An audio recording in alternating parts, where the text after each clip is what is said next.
Yiratzon, Parshat Kitisa, Motzei Isru Chag Purim. The limud should be L'Refuat Kol HaCholim V'tocham Tanya Bat Hoda Margalit, Yosef Yair Ben Aviva Chava, Rav Sivan Ben Sima, B'toch Kol Shar Cholei Yisrael. Parshat Kitisa is so unique because all the parshiot of Sefer Shmot are in doubles.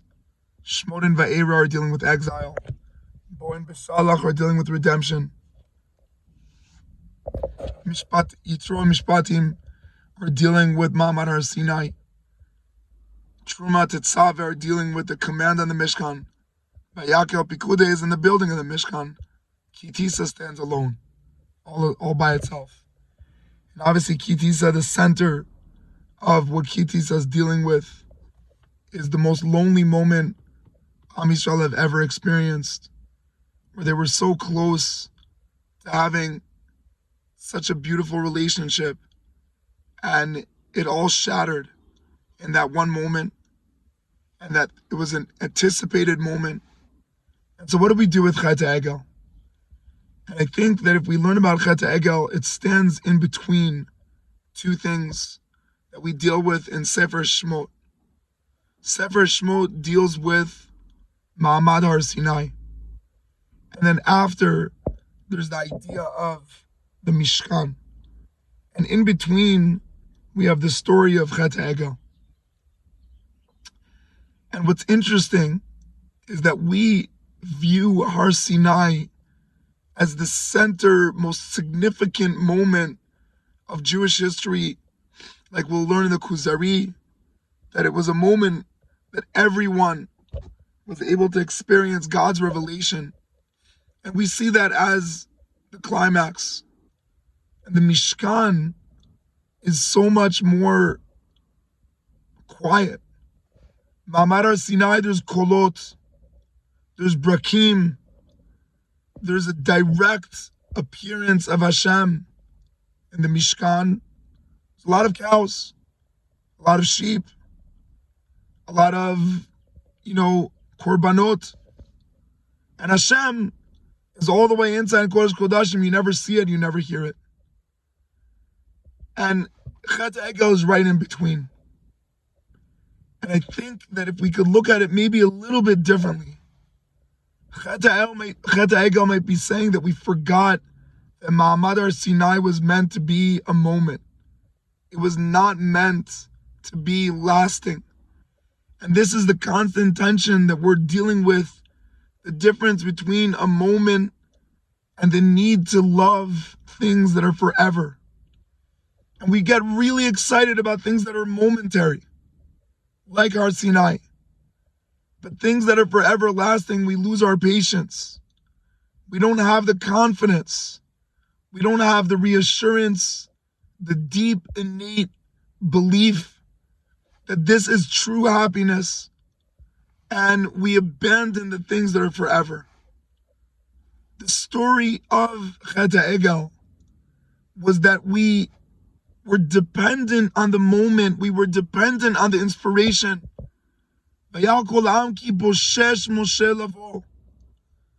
see Moshe, the inspirer. And therefore, we didn't really internalize the danger of Har Sinai. That Har Sinai is meant for a moment, and it's important, but it's supposed to end. Purim is a really strong day, very powerful, very Har Sinai. Hadur Kiblua, everyone loves, everyone's fighting success. But we realize that that is not in Eretz Yisrael. It's not in something that's forever. He wasn't connected to everyone. The story was momentary. It was an ingredient that was meant to be used on Pesach. Pesach is where we bring it home.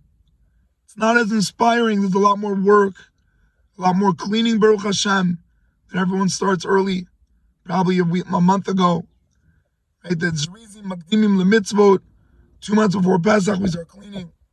We start cleaning out our freezers, start thinking there's a lot of work. And the idea is that we have to realize that the goal of the inspiration was that it was meant to shatter. Moshe Rabbeinu takes the luchot that were a moment that was so exceeded from reality, and he shatters them. And Hashem says, Ashrecha sheshibarta. I bless you, Moshe Rabbeinu, in Masachet Shabbat Daf Peichet. You taught the Jewish people that this is not something that's going to last. It's going to shatter. And we put that in the Aron, in Kodesh Kodeshim, to remember that Har Sinai is a moment that is not meant to last.